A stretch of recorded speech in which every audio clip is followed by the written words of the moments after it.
Yeah, hello everyone, and welcome to another stream of mine. So this time I'm reacting actually to a video which I've been watching, and it's here on my left hand side, and it's done by Sabine Hossenfelder.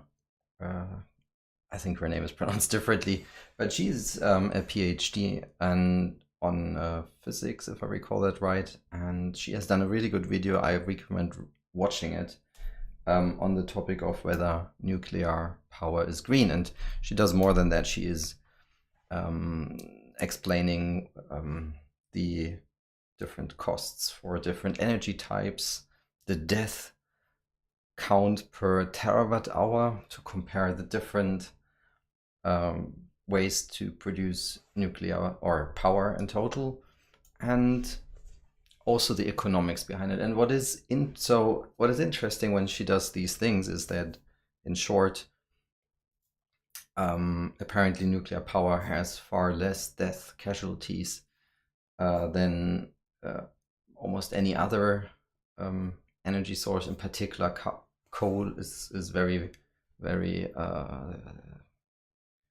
has a lot of death cases, but also wind turbines, etc., are more dangerous apparently for the human mankind than a nuclear power plant in comparison. And I think she has solid cases for that. Is nuclear power green is an interesting question. I mean, she has this CO2 emission comparison in terms of terawatt hours, and the list is obviously saying that nuclear has far less CO2 production if you look at everything, building a power plant, maintaining it, maybe ramping it down. Yeah, so really the lifetime CO2 emissions of a nuclear power plant are higher than wind or solar. The costs for nuclear is higher than wind and solar. It's higher than actually anything else. And I mean, in my eyes, this is already the answer. It's less green than wind or solar power, but it is greener than fossil. And in terms of safety, that's actually doesn't play really into the question whether something is green or not. Or it could be, if you say, okay, we have an accident which is polluting the earth, then of course, yes, here we go. But there, actually, nuclear power is far less of a problem than coal. What I found missing in this video is, on the one hand, she's talking about the waste, and that given there is space to put the waste, that this is then the waste is, if you store it safely somewhere, you have resolved the problem. So basically she's saying, yes, you can't really recycle the thing and it's producing a lot of waste, but at the end of the day, it doesn't really matter if you store it somewhere. Even if that is right, there's one thing which is really a problem in my eyes, because the costs she is describing are, I think, 30% higher than comparably wind or solar power. And the problem is then that we have only uranium for the next 20 years, if I understood her right. So that means we could, of course, build nuclear power plants, but at some point the the supply of uranium would fall so low that it wouldn't be possible basically to use it any longer for energy consumption.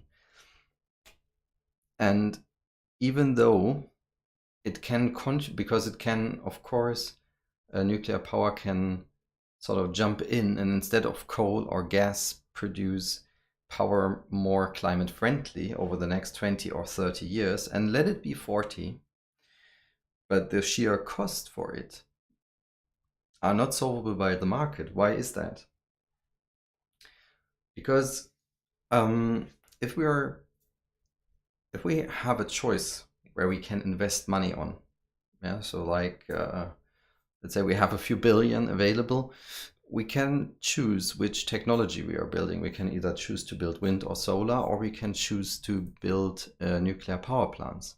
And as money is not endlessly available, the more long-term strategy is to actually go for wind and solar power instead of going for a very temporary measure to go for nuclear power. Because if we're going for nuclear power now, we might struggle with the, let's say, with the money resources to then also buy, or we reduce the resources we have available for then building wind and solar power. Because once the nuclear power is there, and as long as it is, let's say, producing energy, there's also little incentive to go the other direction. For Germany, we have we basically put ourselves under pressure by reducing the fossil fuels, and by saying we don't go for nuclear power, we put a lot of pressure on building renewables. But this is long-term, both from an economical but also from a climate perspective, much cleverer than going for nuclear power.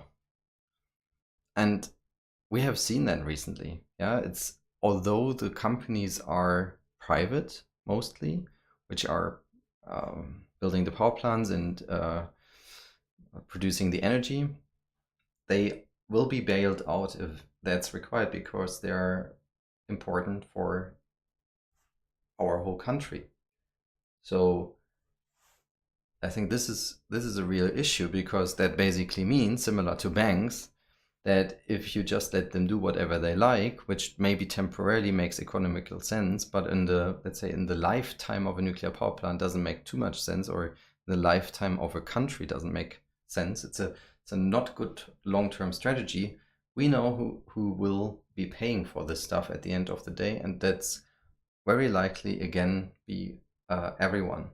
And then I'd rather go for something which makes strategically sense, is already producing today, climate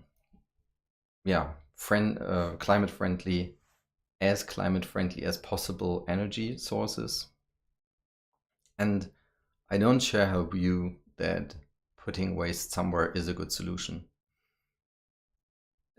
I do think that if, as she said, if it's a safe space, if it's safely done, then this will be fine. But this is a big assumption. It makes the assumption that people are building a place which is safe for another 1,000 years, because, and actually forever.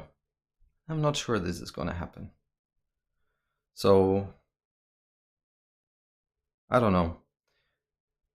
It doesn't sound like a great idea. If I look at the costs, if I look at the contribution still of CO2 to the climate per terawatt hour, then I don't see the point of building nuclear power plants. Here we go. Nevertheless, have a look at the video from that lady. It's really great. And